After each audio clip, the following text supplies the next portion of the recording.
What's going on? Welcome in All NFL Monday Huddle as we recap Week 16. Somewhat of a devastating week for all city teams, and certainly, Bo, your Cardinals. That was rough. It was brutal, man. I mean, to go down to Carolina and have Bryce Young and crew just rip your heart out and just put the final nail in the coffin on the 2024 season.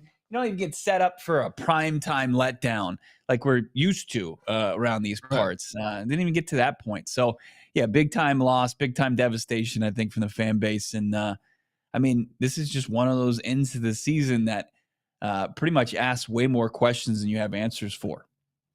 Yeah, we're going to dive a little bit deeper into the Cardinals letdown yesterday. We got a lot to talk about. We're festive in our red today, which is fitting because it is Christmas week, and I hope everybody's having a good time out there. And we're gonna we got Christmas games to talk about on a Wednesday coming up here in a couple of days. A quick turnaround for those teams involved. We'll talk about that at the end of the show as well.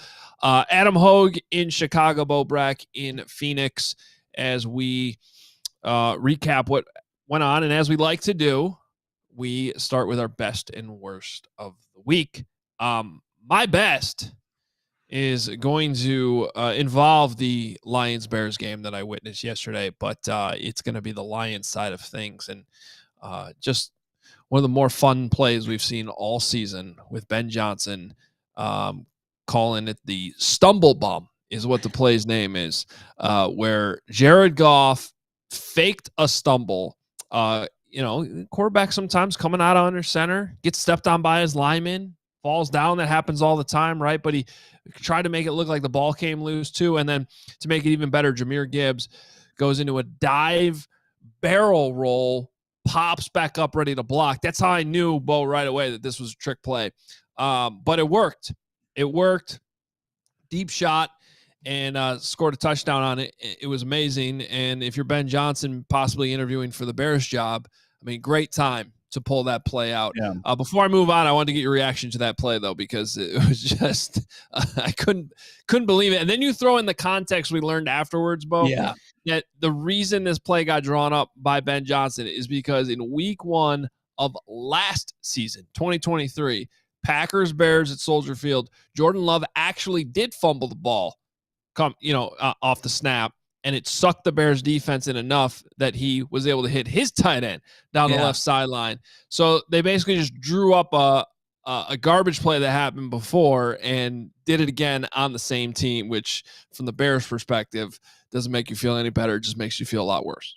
No, yeah, it is awful feeling to see, like, hey, we're just gonna see if this one works. We're just gonna pull out our whole bag of tricks and see and kind of experiment against our favorite team here. But yeah, hearing Jared Goff kind of go through the process of where they started with this play and where it ended up, and how Ben Johnson was like, "Can you actually fumble the football?" And Goff is like, "I don't think I can do that." And they're workshopping this idea. And that's what they landed on, and how Goff credits Jahmyr Gibbs with his sell job of it. It's just Ben Johnson is a special play caller, man. It's as special as they come.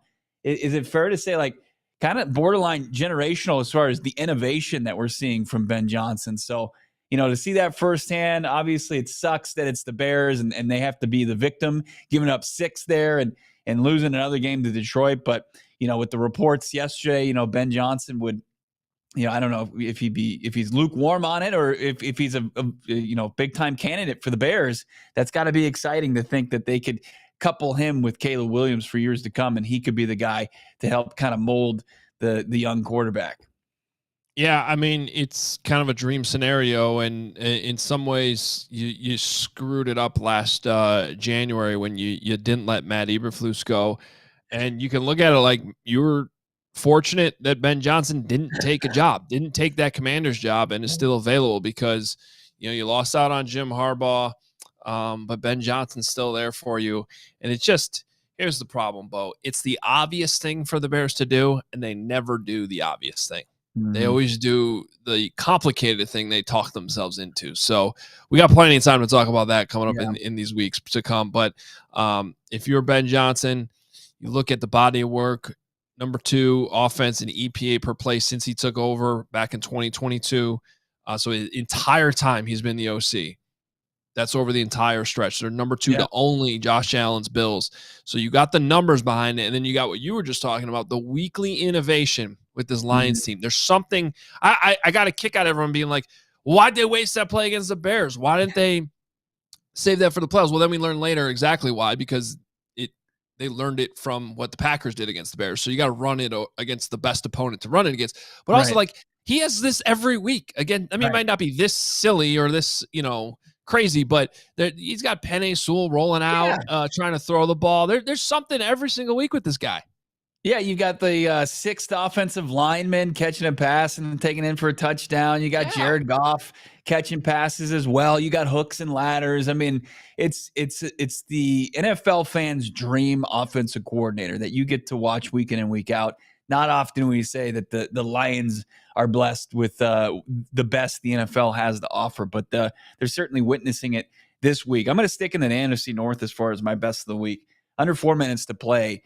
You've got the Vikings chasing points to the Seattle Seahawks. Two teams, vying for different spots in the playoffs. The Seahawks trying to, hold on for dear life in tight at the top of the NFC West with the Rams. And Sam Darnold throws a 39-yard dot to Justin Jefferson for the go-ahead score in the eventual game-winning score. I thought it was one of the best passes of the year, and Sam Darnold's got a pretty vast resume in 2024 to kind of make that a very tight contest. But Sam Darnold again, coming through in the clutch for the Vikings and putting them up, keeping them in striking distance of the Lions, who I heard the Lions were shouting and hollering in the locker room when the Eagles lost yesterday. But Sam Darnold, 247 and 3 touchdowns, no picks for him. And Justin Jefferson, 10 catches, 144. Like, they're just putting their quarterback and his full array of playmakers on display. Feels like week in and week out, and they're riding it to. We'll see. I mean, there's still some important games to be played in that division. Yeah, and I was actually driving home from our studio last night listening to my guy Paul Allen, the play-by-play guy for the Vikings, lose his mind over that sequence of events. This Vikings team just it's why a few weeks ago on this show, it's like we just conceded. We got to take this team seriously for Super Bowl contention, and here they are. They're not going away. They still control their own destiny to the 1 seed. Now they got a tough road here. They got to beat Green Bay at home this week. But then if they get that done, they have a chance to go to Detroit in week 18. And that would decide the 1 seed in the NFC, which would be really cool if that's how that plays out. On the flip side, my worst involves that NFC 1 seed.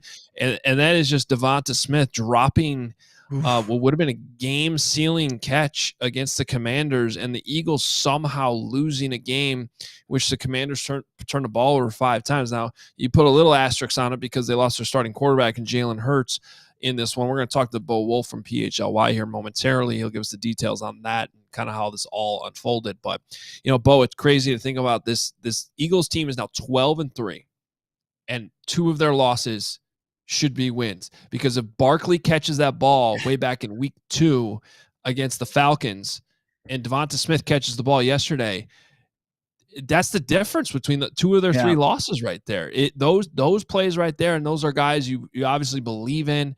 Devonta Smith catches that ball like 99 times out of 100 yesterday. Kind of crazy, but it did cost them, and the Eagles lost, and their chances of getting the 1 seed not completely dead, but really took a major hit. I think the probability is like only 5% now. Yeah, it's almost drawn dead there, but it is insane to see a team that has had so much success be able to find these negative moments and then that they are just amplified. And you're seeing like they're just a game behind what Detroit's doing and what Minnesota's doing. And those fan bases are loving life. And then you got Philly who's sitting there with just their third loss of the season, trying to pick up the pieces. Like, they just got eliminated like they're the Arizona Cardinals on the road against the Carolina Panthers. But it is strange, but that's the market as well. And we'll get some more insight from our guy, Wulf. I'm going to go with my worst was the Sunday night game with the Bucs in laying an egg against the Dallas Cowboys. While the terrible NFC West or NFC South divisions, they can take a stranglehold on it, and they can't beat the Dallas Cowboys, who were 6-8 and were terrible at home. But Baker Mayfield and crew come in and just can't get it done. And it seemed like their opportunity they were just hanging around for the entire second half. They had a chance to go down there and maybe kick a field goal and win it, but they couldn't get it going. They lose the fumble at the end of the game, and Dallas seals the deal. It's just a brutal loss for the Buccaneers, who now don't control their own destiny. Like the Falcons were able to take care of business against the Giants, and now even with Michael Penix making his first start, like they're in the driver's seat, and the NFC South is now just kind of who knows how that's going to end. But the Bucs were in full control of that. All they had to do was take care of business on the road against the Cowboys and didn't get it done. You know what's crazy? The Jalen McMillan had a chance to catch that touchdown late in that game. And who took it away on the Cowboys? I don't have it in front of me right now. I'll look it up. The DB that took it away from Jalen McMillan. Julian Lewis, was that him? Might have been. I'll double check. Regardless, that play, it was an insane play. Rips it away from him in the end zone. That decided, I didn't make my fantasy football playoffs, but that decided one of our semi matchups in our playoffs. Because if McMillan catches that ball, the other guy would have won, but instead it got ripped out of his arms. Brutal. You got to see that ball go up, and you see McMillan and running around, and you honestly didn't know until the two players hit the ground. And shortly after that, who came away with that ball. Unbelievable play from the Cowboys, member of their secondary. And you're looking at who, outside of Micah Parsons, who's making plays for them. Some pretty relatively unknowns. You got Nick Visual, who was a fringe roster player here for the Cardinals, and he's got 10 tackles for them to lead the way. You got Cooper Rush continuing to play, decent football for them, throwing for nearly 300 yards. He only finds the end zone once, but Cooper Rush continues to be, it continues to get it done for the Dallas Cowboys. What did they won? 4 or 5? The only loss that they have was a tight loss. A tip of the cap to them, how they're finishing their season. I know Cowboys fans. The Bengals game was the only one they lost in there. Yeah. And it's blown coverage against Jamar Chase. And that before that was on just a botched punt return. They blocked the punt. So the Cowboys, it's a really strange end of the season. But, for Mike McCarthy, I know he doesn't get a lot of credit. I have a tough time crediting Mike McCarthy, but his teams continue to play hard and finish strong. Well, yeah, winning 4 out of 5, and 2 games ago they will play the Eagles this week. By the way, it was Jordan Lewis. My apologies. It was Jordan Lewis who had that awesome interception in the end zone. And we'll talk to Iisha Morrison a little bit later on the show from DLLS to maybe get a little bit more insight on what's going to happen here with Mike McCarthy. But they sure seem to be playing hard from down the stretch, and I know that Jerry Jones had a lot of complimentary things to say about him after the game. But they do go to Philly this week. Good opportunity for us to bring in our guy Wulf, who joins us once again from PHLY to discuss. What was my worst of the week was Devonta Smith dropping that pass. That was brutal. But then you add into it, obviously, that Jalen Hurts was out early in this game with a concussion. I guess what's the prognosis? What's the long-term impact of that? Have you guys been hearing so far in Philly? And how did Kenny Pickett play in his absence yesterday? Yeah, so first on Jalen, we don't have any word yet on what his availability might be for this week. Now, it was kind of an odd situation relative to some of the other concussions we've seen, where so he comes off the field and he's trying to tell the ref that he wants to stay on the field, and he does that initial check on the side, and then he wants to come back into the game, and they have to take away his helmet and sort of tell him that he has to go back in. And Zach Berman, who was there at the Commander Stadium yesterday, told us that he's like running into the tunnel because he wants to like really get this done quickly. He wants to get back on the field, and then the Eagles never see him again. And so the perception would be that this would be a relatively minor concussion, but obviously I'm not a doctor. We'll see what happens here. It was interesting that in this game, the Eagles had Sidney Brown and the Commanders had two players, Zach Ertz and somebody else, who both suffered concussions in last week's game and were cleared. So I think the Eagles are holding out hope that there's a chance that Jalen Hurts could come back and play in the next game. And if he doesn't come back and play in the next game, there's a possibility that we don't see him again until the playoffs, because the Eagles might just be locked into the number 2 seed and might not need to play him in Week 18. Although I do think if that is the case, they would probably want to give him, a half or something like that. As for Kenny Pickett, I was not impressed with Kenny Pickett. I think most Eagles fans were not impressed with Kenny Pickett. But the real thing is that the offense itself, after Kenny Pickett threw an early interception, they didn't seem to trust Kenny Pickett. It was like runs on first and second down consistently. And Saquon Barkley, after he had a 68-yard touchdown run, was just getting totally shut down by the Commanders defense. They were selling out to stop the run. And so, yes, like in the end, Kenny Pickett does put the ball on Devontae Smith's hands. And if he just makes that catch that he makes 99 out of 100 times, the Eagles go on and win that game. And we're talking about how they found a way to win without Jalen Hurts. But I think that it's one of those games where I don't think that Eagles fans are super upset about this loss, other than losing the chance to be the number 1 seed, because when you lose your quarterback in the first quarter, it's just one of those weird games. And there's a good chance they're going to see the Commanders again in the first round of the playoffs. And the way that the first quarter of this game went, I think Eagles fans with Jalen Hurts would feel pretty good about the matchup. Yeah, I was going to ask you about that, because I felt like, social media is not real life. But the sense I got, it was fire and brimstone in certain sects of it, as it always is. But to look at this whole, like, it does suck that they let that opportunity slip through their fingers, especially with its one Devontae Smith catch away. But to hang as tough as they did, it felt like there was way more positives outside of the final score for this Eagles team than there was, negative. Is that naive of me to say, or is that the sense around there? It's just, I think it's that if you're thinking about, well, if we actually lost Jalen Hurts, yeah, the team would be in trouble. But this is not the team that they're expecting to have entering the playoffs. I do think that the defense itself was a little bit of a concern. Now, on the one hand, they forced 5 turnovers, which, anytime you force 5 turnovers, obviously you should win the game. And it's only the second time in Nick Sirianni's history in the 4 years as Eagles head coach in which they have lost a game in which they won the turnover battle. And that other one was they only won by 1. This time they won basically by 4, if you don't count the fumble on the very final play of the game. And so when the defense gets that amount of turnovers, like, the offense should do better and should have done better in this game. However, the defense also gave up more explosive plays in this game than they have since week 1, 4 plays of 25 yards or more. There were a lot of third and fourth down long conversions by the Commanders. A huge play in this game, 4th and 11, when the Eagles were up by 2 scores in the fourth quarter. And if they stopped them there, the game was probably over. Jaden Daniels scrambles for like 29 yards and makes a couple guys miss. So this was it was interesting because it was much different of a defensive performance than we've seen from this defense that has been one of the best in the league, where it has not been usually so boom or bust. It has often been just like 3 and out, getting the ball back to the offense that way, not forcing that many turnovers. And in this game, it was sort of all or nothing. They either got the big turnovers or let the Commanders go down the field.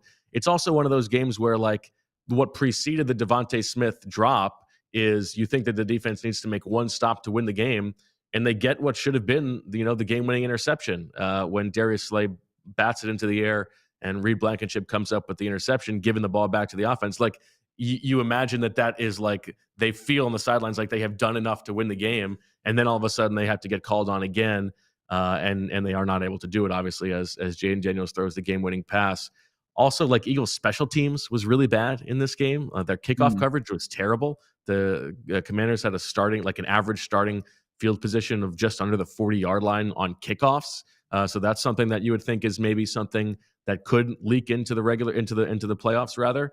But like big picture, I think Eagles fans feel like, okay, if we're not going to get the 1 seed, maybe it's not the worst thing in the world that Jalen Hurts gets a week off. The team can probably rest in week 18 because they're going to be locked into the 2 seed most likely. And so they get their bye that way. It's obviously not ideal to have only 3 losses and not have a chance at the 1 seed. But I think if you take a step back, it's not the worst thing in the world. Well, and that's where, this game was up against the Bears game. So I was kind of scrambling last night to try to figure out what happened. Because it honestly, Bo, like a lot of it didn't make sense. You bringing up the special teams makes a little bit more sense because I'm trying to figure out, okay, like they took the ball away a ton.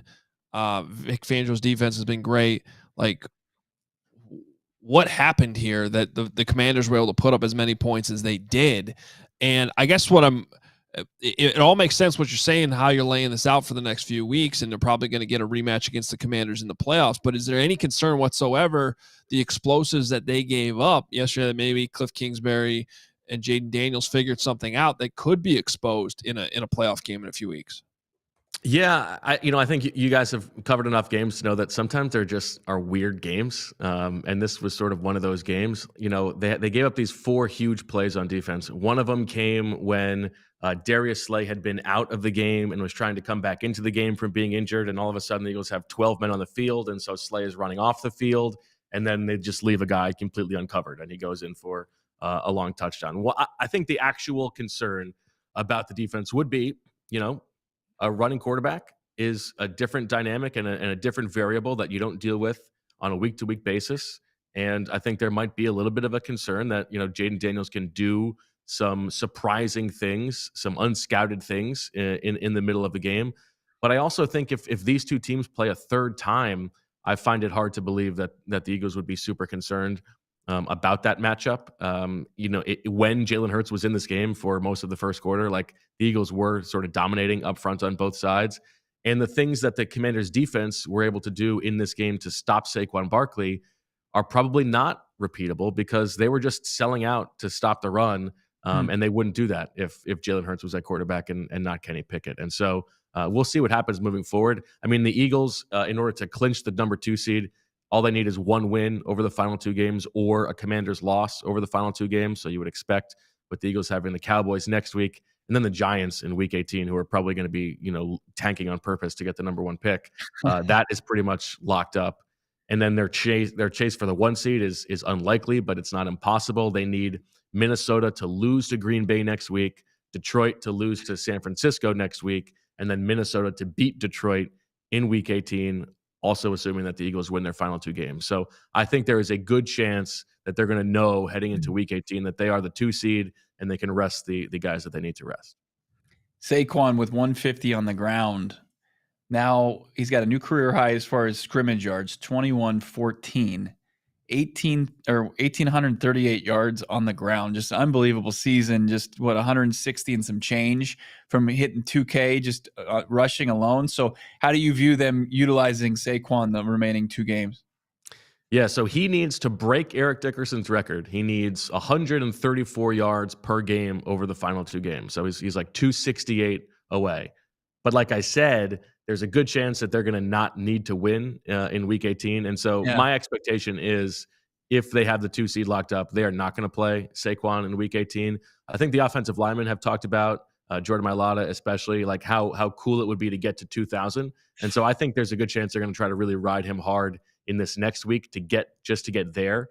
But reaching Dickerson is going to probably be dependent on whether or not that final game matters. And I think if you are a right-thinking Eagles fan, you probably don't want to necessarily chase that. It's much more important that they have him healthy for the playoffs. But it's interesting in this game, all of those Saquon rushing yards, he has a 68-yard touchdown run in the first quarter. So many of them came in the first quarter. In the second and third and fourth quarter combined, he had 1 yard per carry, essentially. So the Commanders were able to totally shut him down after the first quarter, which is probably a fair thing to bring up if you're talking about Saquon as an MVP candidate in this game in which we saw what the offense looked like without Jalen Hurts. Saquon was not quite able to make it happen for them by himself on offense. Yeah, it seems like the MVP conversation has really cooled down here in recent weeks. Is that it's crazy? I mean, guys going to run for 2,000 yards, but yeah, I mean, and I think it's crazy. Josh Allen. It's crazy that it's cool. You're right. I mean, it's cool. It's like Lamar, Josh Allen, and then here's this guy that's vying for the sacred NFL record. But take a back seat to the quarterbacks, which is usually how it goes. Yeah. So is that dead? Is that pretty much dead, Bo? I think MVP wise, I think so. Yeah. I think so. Josh Allen's just has done too much, and it's like a one man show there. But I do think that like if there was a offensive player of the year, I think Saquon's got a good shot for that. Yeah, which I never really understood. Like exactly the difference there, but that's a conversation for a different. I also don't understand comeback player of the year. Like, how is Russell Wilson not the comeback player of the year? He's like his career was dead, and now he's like good again. It makes no sense. But apparently they revised the rules, and so it's more heavy. It has to be some kind of injury, right? Yeah, he can't just come towards back injury. Well, because of what happened with Damar Hamlin. Damar Hamlin, nearly died, and he's not comeback player of the year because Joe Flacco was like good for a month. None of it makes sense. I don't know why, as voters, you can't just figure out the difference between some of these things. It seems pretty obvious to me, but whatever. So apparently Russell Wilson's not going to win that award this year, even though his career was over and now he's back. Okay. Sitting on your couch for a couple weeks is pretty tough compared to nearly dying. I don't know. I mean, it is the criteria how it switches. Good question. And how about Sam Darnold too? Yeah. But Sam Darnold to me that's that good. So what's it? It's maybe he's most improved. Yeah. Well, now we need that award too. Give me a second. I just know that Russell's not like in the top 4 or 5, but now I'm blanking on who would be the comeback player of the year. So I got to look it up real quick because I know I've seen the odds out there. See if I can find it. Yeah. So all right. Well, as we close the book here on the Eagles. Is the loss yesterday, because we know how everybody likes to overreact to things. It seems like you've already answered this question a little bit, but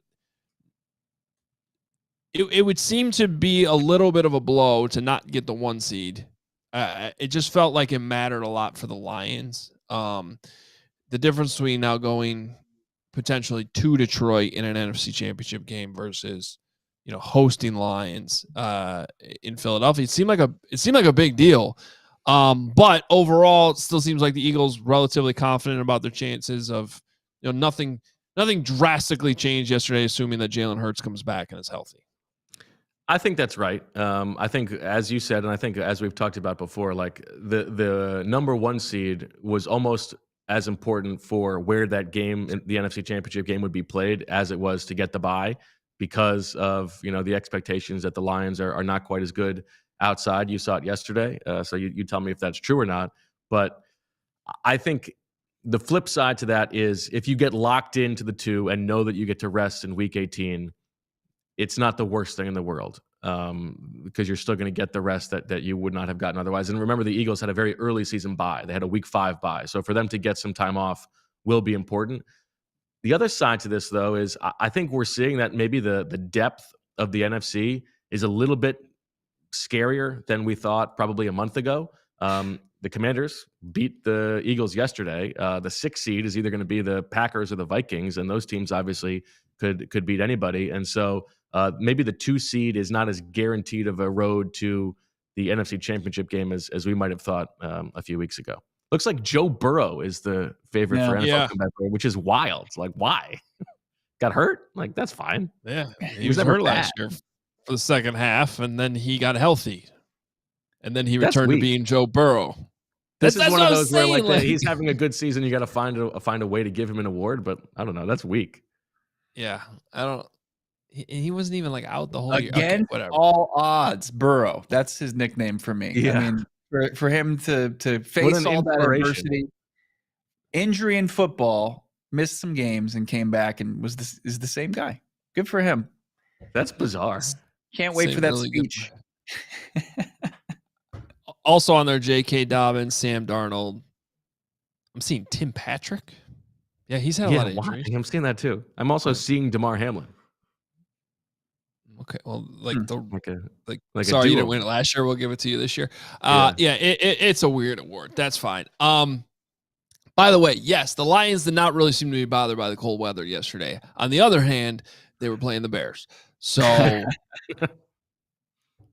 might still be hard. I mean, a little bit different, I think, going outside in the playoff game, but they probably won't have to deal with that now, because if they don't get the 1 seed, it'll be the Vikings who get it, and they'll just be playing in the Vikings dome. So they're still set up pretty good to have an all indoor run to the Super Bowl. That's a sneaky rivalry, I think, between the Eagles and the Lions. I might kind of want to see that matchup in the postseason. You know, like you got the Lions and Campbell's holding his presser. You got the team celebrating in the locker room that the Eagles lost. Like, they're not going to forget that. And I think that should add a little fuel to that rivalry going into the postseason. And by the way, that was wrong what I just said, wasn't it? No, because they could play Atlanta in the first round. So if they go to the 4, so they were in the first round. If they weren't the 1 seed, they'd have to go play the NFC South. So Atlanta would be inside, but Tampa would be outside. But it's not like, it's Florida outside. It's not the same thing. Right. And then it would maybe depend on who they would play in the divisional round. Which then they go to Minnesota. But and they could go to Philly potentially if that was the case. I was going to say the other thing about the game yesterday, if you're thinking about an Eagles-Commanders rematch in the playoffs, was the game yesterday was very chippy. C.J. Gardner-Johnson got thrown out for 2 personal fouls, both of them just by what he said with his mouth. Like, there were no way. No way. I don't believe you that he was talking. The first personal foul, he's yapping, and he gets punched in the face, and his helmet flies off, and he's the one who gets the flag. He's gone. So you know that whatever he was saying was just completely out of pocket. The hit on Jalen Hurts that forced the concussion was a little bit dirty. Guys coming in afterwards, Eagles got called for a couple personal fouls. So if these two teams do end up playing for that third time, I think we could expect some potential fireworks. It'd be a fun game, no doubt about it. Bo, Wulf, appreciate you. Thank you very much. Awesome insight, and seems like more than likely the Eagles will be in that 2 seed, and we'll have a lot to cover here down the stretch here as we go into the playoffs. Thanks so much. All right, thanks, guys. Thanks, Bo. All right, Bo Wulf from PHLY. All right, time to talk about your Cardinals. Brutal game. So Cardinals they're now officially eliminated, for those that might not know. Officially eliminated from the playoffs with that loss and some of the other results. Had to win it. If they had won it, they were setting up, a game that the NFL had already put in a window to feature on Saturday. Would it have been the night game Saturday night? Yeah. It would have been the 3-hole hitter on the triple header. And everything happened to set this game up, this Kyler Murray Mega Redemption Bowl, to go up against the Los Angeles Rams, a team that's kind of plagued him throughout his career, including a brutal wild card playoff loss. That was the year that the Rams made their way to hoisting the Lombardi Trophy. But all the Cardinals had to do was go on the road and take care of old 3-win Carolina. And they came out, got a bunch of penalties. The defense couldn't get off the football field, and Kyler Murray and the offense kind of came out a little bit flat. And then, they scratched and clawed their way back into it on the legs of James Conner. Unfortunately, he got injured with a knee injury. We'll hopefully get an update on that soon as far as the latest status on him. I wouldn't imagine it's anything that's going to kind of bleed into next season, but still tough to see him go down after he put up 150 total yards in the first half. But the Cardinals really just had a tough time. Kyler had, for the 5th consecutive game, a very brutal interception. This was, late in the 4th quarter, and the defense did a good job in getting them back in a position to tie the game, and they did, thanks to a Chad Ryland 58-yard field goal. And then the team completely just fumbled its opportunity in overtime. Kyler and this offense, along with 2 missed targets to Marvin Harrison Jr., they just stalled out, went backwards. Another penalty kind of put them back against their backs against the wall in their own end zone on a second punt that they had to make. And Carolina just took it from there. Chuba Hubbard, just the final nail in the coffin. But, Hoge, it's more than just kind of a loss to eliminate themselves from the postseason. It's one of those games where the question is, where do you go from here into the offseason? You got 2 games that really have no meaning for the Cardinals and their fan base. How do you improve this offseason, with really minimal changes expected to the area that kind of lost them post-bye their chance of making the playoffs from the quarterback position and the offense underperforming? It seemed like it's kind of set in place going forward. Kyler, Marvin Harrison Jr., second-year play caller that I thought there was a confidence going into the season with. And a lot of that, as far as that trio, that confidence is completely gone, and a lot of skepticism that this group can get it right going forward. Like what changes can be made. So it's really going to be fascinating to see like how they navigate the final 2 games and then where they go from there. If they just say, hey, we just need more time, and if they're going to be kind of granted more time from the decision makers, and how the fan base reacts to it. Yeah, I mean, it's just looking at the Cardinals from the outside. You'd say I think this was a step in the right direction. As far as the season goes, you had that stretch where you won 4 games in a row. You won 5 out of 6. But out of the bye week, man, it's been a struggle. 3 straight losses. Beat the bad Patriots, and then lost a game that, I mean, really, the Panthers. I think if this game had been in September, Cardinals would have won it, right? The Panthers, sometimes it's when you play a team. It's not who you're playing, it's when you play them. And right now, you got to give the Panthers some credit. Bryce Young's been playing a lot better. So this wasn't not an easy game by any means. But if you're a for real team, you can't fall in the hole that the Cardinals fell into yesterday. And then if you manage to crawl out of it, which they did, and you get the opportunity in overtime, you have to take advantage of it. I mean, that's your season on the line right there, and couldn't get it done. So I imagine that it's, despite you sort of zoom out and you're like, okay, this has been a step in the right direction, it's still easy to kind of fall into the feelings of all right, what is still, we can't just rest on our laurels here. We got to right. Talk about some major moves to really become a competitor next year. I know the organization is not going to put a whole lot of credit or anything as far as the fan base and what they want, but it's going to be interesting to see how it's received when you've got Kyler Murray in place, and I don't really have much doubt that the team is going to move forward with Kyler Murray as their quarterback. But then you look at the underwhelming rookie season from Marvin Harrison Jr., and, as I said, targeted twice in overtime, couldn't win one of the 2 50-50 balls, which really weren't that challenging of catches that would have put them in, at times second, third, and manageable. Where's the confidence that he's going to maybe trend in the right direction, with just an offseason and getting expecting the jump in the second year from a wide receiver, where you really didn't see him finish strong in his rookie campaign, as we usually do see from those players that make those jumps. And then where's the confidence in the play calling? So, beefing up the offensive line interior wise with some draft capital or some cap dollars, which they're going to have. Where's are they adding a complimentary wide receiver to go with MHJ? Maybe add some speed and hopefully open up some things in the passing game, like the downfield passing attack. There's some big time problems there as far as it goes, and I think you can point to all parties, from the quarterback to the play caller to the wide receiver room. It's really unfortunate, and like we talk about how they finish. You look at this as a whole. If the Cardinals drop the next 2 games, they would post bye. They're 6-4 going into the bye, and they would have 1 win post bye, where they go 1-6 to end things. That's not going to breathe confidence in the fan base going into the offseason.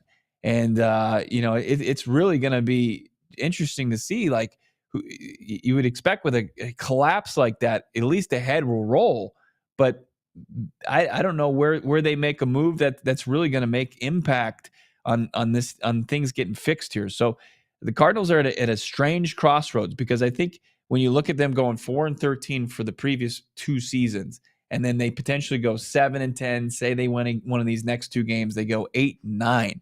The context to that matters, to where they weren't trending the right direction. It fuels the fire and the narrative that Kyler Murray can't win important games in December.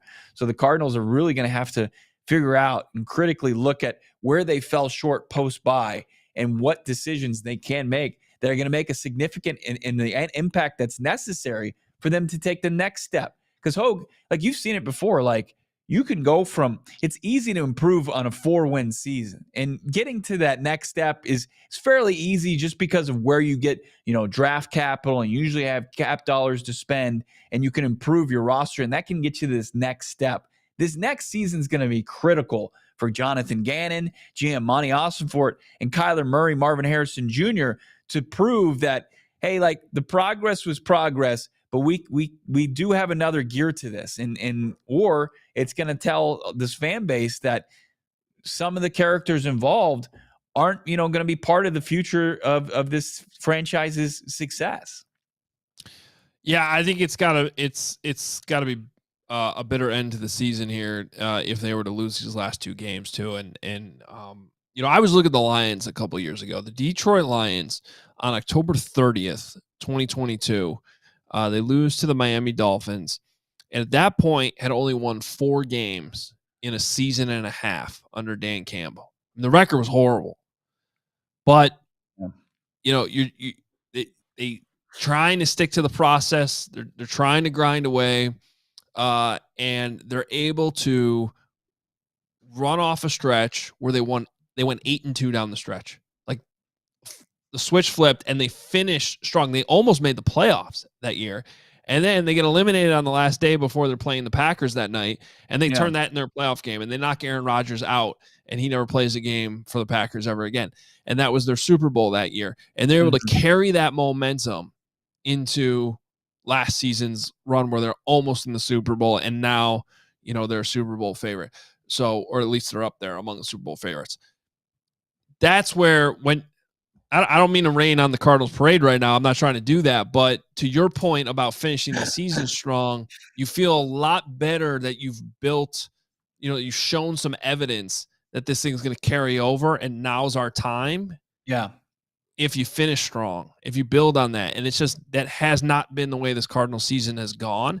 And that creates a much different dynamic in the offseason than probably what the Lions had ending their 2022. Yeah, I mean, they were a team, they were on the rise. Like, as you mentioned, they started that season 1-7, and they finished the season 9-8. As you said, just a tremendous win, getting to knock Aaron Rodgers out of the playoffs in his Packers career, kind of moping off the field, him and Randall Cobb. It was like you remember that image, and I feel like they were able to parlay that into another fantastic offseason as they get from Holmes and Dan Campbell, seems like a yearly basis, where it's like the Cardinals are going to need to be able to jumpstart this thing again after the momentum that they had created, the confidence that they have gained over the last couple of weeks. It has waned. And are you going to be able to take, like, it's not, they're definitively not the Texans from last year who stuck in the playoffs and won a game. And like, people are going to point to this offseason as like, hey, and say what you will about Stroud now, but at the time, you're like, I want to go play with CJ Stroud. I want to be a part of what DeMeco Ryans is doing. I want to be a part of what Jordan Love and the Packers are doing. These young up-and-coming teams, where if you go out and end the season on a sour note, that momentum is completely gone. So, yeah, I do think like the next 2 games will be important to kind of show, this team, like what they're made of. And if the kind of the building block parts, show a little bit of pride and can potentially play spoiler to the Rams. And then you have George Kittle talking post-game yesterday for the Niners and saying, we're going to play our asses off going forward, and like really continue to pile on the Niners in this brutal season. It's really going to be important for the Cardinals to notice that they're not playing for the playoffs anymore, but they're playing for jobs, and they're playing for maybe kind of creating some regaining a little bit of momentum going into the offseason. All right, we're gonna talk Cowboys here in a moment, but real quick before we get to Iisha, I want to ask you a quick question here. Could you just quick yes or no's on these? Could you see the Bengals beating the Broncos on Saturday? It's a home Yes, game. Yeah. absolutely. And if that happens, could you see them on a 4-game winning streak going into Pittsburgh in week 18 and perhaps playing spoiler in the AFC North and winning that game? I'm not saying it's likely, but could you see a scenario in which that happens? I can see the scenario. I think that offense plays really anywhere. Their defense is terrible. Like, could they get, those miracle, a fluke turnover? Could they just get off the field enough to give Joe Burrow and that offense, a chance to win? I give him a puncher's chance for sure. Maybe even more so. Because if that plays out, they would just need the Broncos to lose to the Chiefs in week 18, which I'd have to look a little bit closer at what the Chiefs might be playing for that week. But the Colts to lose 1 game. Yeah. And the Dolphins to lose 1 game. And the Bengals, can't rule them out yet, could still get into the playoffs. It's not that inconceivable that scenario could play out. I'm not saying it's likely, but it could.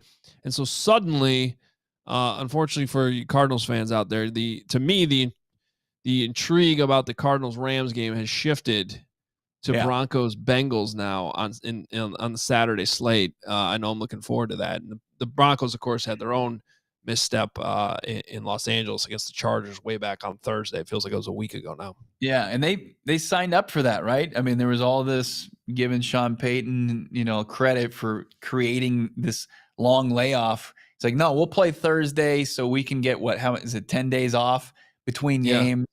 And but they got, beat. They relinquished that lead. Our friends over at DMVR have done such a great job in covering what went wrong and how they shot themselves in the foot in that game, and how it really just does put them in harm's way of losing control, relinquishing what they had, what you felt was a stranglehold on that one of those wild card spots. All right. Well, we touched a little bit earlier on briefly what the Bucs lost yesterday in Dallas. Now on the Cowboys side of things, we bring in Iisha Morrison from DLLS.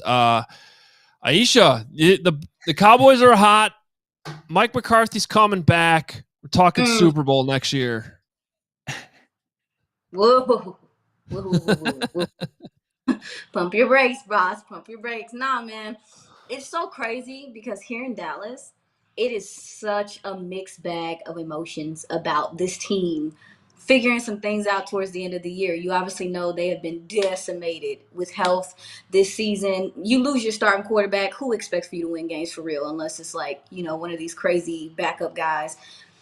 And the fact that this team has been stringing together some wins and also some kind of impressive, games. Like that Bengals game was close. And I didn't think it shouldn't have been. I didn't think it should have been. So it's weird because you have some people who are like, you messing up your draft capital and it's making them sick. But then you have to sit in the reality of you got 32, 33 free agents. They know that all these coaches are on 1-year deals. They're trying to set themselves up. I mean, they're trying to put themselves together. I mean, you just mentioned earlier just how the Cardinals, like guys are trying to play for some momentum, but also trying to play for, themselves. Tape. So it's just a weird energy here because you got some of the fan base that's like, heck yeah, I don't want to see them lose. And then other people are just like, what are you doing? What are you doing? So yeah, go ahead. Sorry. No, finish your thought and I'll get to it. No, yeah. I mean, I think the most impressive part of the game last night, I think the defense has been coming along, but the offense was the more impressive side of things last night. I'm not a super Cooper Rush fan. I'm just not. But he came out there through with anticipation. You can tell that they had a good script coming out. They couldn't get anything going on the ground, which is kind of how they've had success this last, 4 weeks, whatever the case may be. And he just started tossing that thing around. I was confused. I was sitting there like, Cooper? Is that you? Like, so that was shocking to me. And then obviously Mike Zimmer and that defense, it took them a while to get what he was asking of them, I think. But they clearly found some success and also getting guys back as well. So interesting outing from the Cowboys last night, guys. I feel like we've been saying that for the last couple of weeks. I mean, Hoge and I had talked about it a little bit. You know, they've won 4 or 5, and the Bengals game was very winnable. They have this strange punt that they block, and it unfortunately goes in the Bengals' favor. And then we know, Jamar Chase after that. But who has kind of done the best for themselves during this stretch? Like, we know about the stars, right? I mean, we see that CeeDee Lamb is probably the most quarterback-proof wide receiver in the league, and Cooper Rush has done really well for himself, going to be a free agent this offseason. But who is really kind of taken this opportunity, playing in games that don't mean anything for them, but turn it into something meaningful for those players? Man, it's a toss up for me. It would have to be between right guard Brock Hoffman and DN Chauncey Golston. Chauncey Golston was an edge, came out of Iowa. Everyone looked at him as kind of like the D-Law replacement, super willing to stop the run, had some upside as a pass rusher. And DQ was like, I'm going to play you at 3-tech. Don't know why, but he did. He played him inside, and you just didn't see him flash. You just didn't see – he had a couple plays, but it wasn't anything special. But this year, under Zimmer's system, him being moved back to edge, he's clearly been one of your best run defenders. 4 sacks on the year, the most in his career. He has made himself some money. If Dorrance Armstrong can go to Washington and get paid, this guy can make some money for himself in the open market too. And then when Brock Hoffman, with the loss of Zach Martin, he got the job taken from him by Cooper Beebe at the center position during training camp. Just didn't seem powerful enough, but took his hand out the dirt, told him to go at right guard. We saw some good things from him, seen some good things from him in the run game, in the temperament, and also has the versatility to play at center. I think that he has possibly earned himself a spot on this team next year, because offensive line depth is hard to come by. And now you have tangible evidence that this guy can go up against NFL level talent and perform. So, Bo brought this up earlier in the show, and you, I think you used the phrase "crazy backup." Is Cooper Rush one of these crazy backups? So I know you said you're not a super Cooper fan, but here's the question: he's going to be an unrestricted free agent. He's been with Dallas his entire career. I guess I'm just trying to wonder and figure out what he's playing himself into here. If that's with another team, how much money, or does he have so much value to Dallas as the backup that they're willing to pay him some money to keep him around? Listen, what makes this weird is Trey Lance, because we have no idea really how the Cowboys view him at this point. I mean, clearly he hasn't gotten the opportunity to play. You're in a year where coaches are on 1-year deals. They're going to do the safe thing. Is what it is. Right. The safest bet is to have Cooper Rush out there. Like, that's fine. So we have no idea what's going to happen with Trey Lance, but with Cooper Rush, I'm of the mindset. Now, don't get me wrong. I might get a little distracted by seeing some of the backup quarterbacks in the NFL that were like names, but now they're just backups, and then being able to come in and you actually thinking like, okay, maybe you can win some games with this guy. But with Cooper Rush, he's just steady, man. He's just steady. He comes in, runs the offense. I think, game manager gets a bad rep, but I think that's what he does. I just think he manages the offense. He's not going to make a lot of checks at the line of scrimmage. He's not going to he's going to try to throw the ball to the other team a couple times, but you might survive. And the one at the end of the game, the one towards the end of the game yesterday was unbelievable. I mean, that should have been picked off. For what? But at the same token, I have to give him credit for his improvement as he's been on the field. Because the reality is, it's like backup quarterbacks, they're getting reps in practice and stuff like that. But to have actual game time, you see clearly on film the way he's using his eyes, just the way he's delivering the ball, throwing with anticipation, that he's grown some comfort playing. So maybe that gets him back here.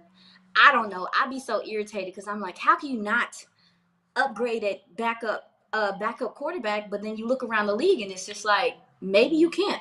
Maybe this is the best guy for the job. What do you guys think?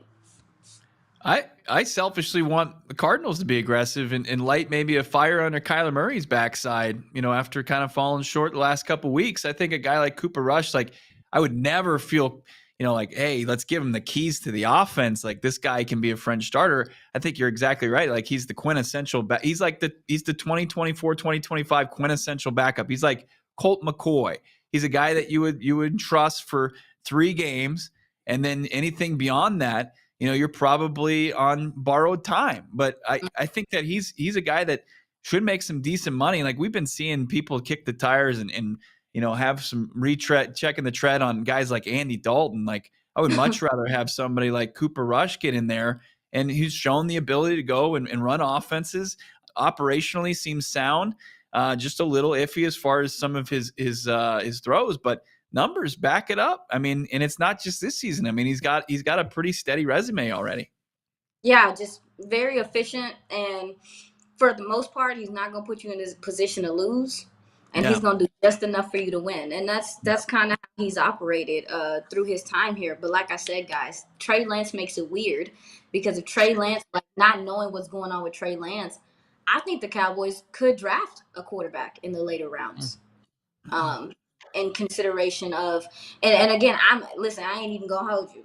I'm a Dak Prescott person. He's my quarterback. He's the first one that I was able to watch from college to now, so I know his game.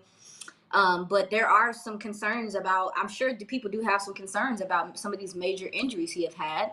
I think it'll tell us a lot if the Cowboys decide to just bring Cooper Rush back or draft a guy, possibly. Yeah, 100%. I would say that maybe the Cooper Rush situation gets tied to Mike McCarthy. The fact that he's been there, and been in that system, knows the organization so well. That's, to me, that's added reason where if you're going to keep the same coaching staffs, keep the same system and all that, it would make sense to keep Cooper Rush there, because it is the safe move. But sometimes with your backup, that's the best move, is to be safe. Yes. Because trust is really the key word there. And you can trust him to come in should anything happen to Dak. I don't think that trust is there right now with Trey Lance, because like you said, they don't really know what to expect at this point. Iisha, we got to run. Awesome insight, though. We greatly appreciate it. And thanks for jumping on. Thanks, guys. All right, there she is. Iisha Morrison does a great job. Go follow her. Go follow all their work. DLLS, especially, with the Cowboys staying somewhat relevant here in the final weeks of the season, despite officially being eliminated yesterday from the playoffs. All right, real quick, I wanted to touch on this before we get out of here. The Christmas slate of games. Netflix is where you're going to have to go for these games on Wednesday, starting at 1:00 Eastern, and then followed by a 4:30 game. So you get Chiefs, Steelers in the early game, and then Ravens, Texans. These are the same 4 teams that played on Saturday, which allows them to turn around and play Wednesday. It's the same equivalent as going from Sunday to Thursday, which the Bears and Seahawks will be doing. So you got plenty of games this weekend. There's no question about it. There's, I think, roughly 920 people on the Netflix broadcast team is what I saw on the graphic. They've hired everybody except for you and me, Bo. Everybody except for the two of us are on the Netflix coverage. They were just handing out invites to do their coverage. And yeah, you're right. Ours was kind of lost in the mail. It's the Netflix NFL Avengers. That's what I always thought. It's like they're gonna rally together and cover these 2 games. I'm excited. I mean, it's why I pay however godly amount now I pay for Netflix. I'll be able to just fire it up on streaming and not have to worry about it. And the NFL continues to just kind of big brother the poor NBA, who Christmas used to be their day. Now the NFL is like, nah, you know what? You guys had a decent run, and we're just going to lay claim to it now. Yeah, they've just completely taken over that. And to that point, like, I'm assuming the NBA still has a ton of games on Wednesday, but I have no idea. 5 or 6 games on that same day. Yeah, I couldn't tell you what games they are. I could probably guess some of the teams because they always seem to be the same teams. But Chiefs need a win to keep pace with the 1 seed, and then it's a good slate of games. You get 4 teams that all look like they're headed to the playoffs. Texans got to win in the late one, and then you got the Steelers and Ravens. The AFC North title is up for grab. They're not playing each other, but they both need to win their individual games to keep that going. So I can't hate on it. I'm certainly not upset that there's football on Christmas Day. I'm not one of those people. I'll watch football on Tuesday, Wednesday, Friday, whatever day you want to put the game, I'll probably watch it. I'm definitely part of the problem in that regard, but I don't apologize. No, never. I would take that over, having what else are you gonna do after you open presents? So yeah, just fire up the NFL and I'm not gonna complain about that. There's a game on something we didn't get to talk about because it was Saturday. We were mostly focused on the Sunday results. The Tank Dell injury, brutal blow for the Texans. Yeah. Not only was it, grotesque, it was poor. It was just one of those kind of don't look away if you're squeamish. But that's one of those injuries that's going to bleed potentially into next season. And they've got so many important games to go. And CJ Stroud was completely shaken up by that. I don't know if he ever kind of found it again. And they got that big game against the Ravens, who have kind of found themselves. Are you looking at any of these games? Because you got the Chiefs as 3-point favorites on the road. And then you got the Ravens as 5-point favorites on the road as well. So a couple home dogs. Anybody going to be able to kind of surprise us? I mean, it wouldn't shock me if the Texans are still a good team. And that's, remember they had the Lions on the ropes there. They should have been able to put that game away, and they just couldn't. So wouldn't shock me at all if the Texans win that game, or at least cover. Steelers seem to be heading in the wrong direction. I don't know if this is the right time to play the Chiefs, but they need Pickens back big time. Yeah, they do. And then let's not forget, I mean, this is the equivalent to a Thursday game. Things can get crazy, and they're both day games. It's not like usually you play Thursday night, right? Like you're moving that up earlier in the day too, so the turnaround is a little bit tighter. So I don't know that you can rule anything out with these two games, but I do think it's 4 good teams, and I'm looking forward to it. That's going to do it for us, though, Bo. We got to get out of here, and appreciate everybody watching, listening, however you're consuming the show. We'll be back next week. I hope everybody has a Merry Christmas, Happy Hanukkah, and a great week out there. Enjoy the football. There's a ton of football to be consumed, and a lot on the line, too. So we'll be back next Monday to wrap it all up and recap everything that happens in Week 17. We'll talk to you then. We all silly like the mayor.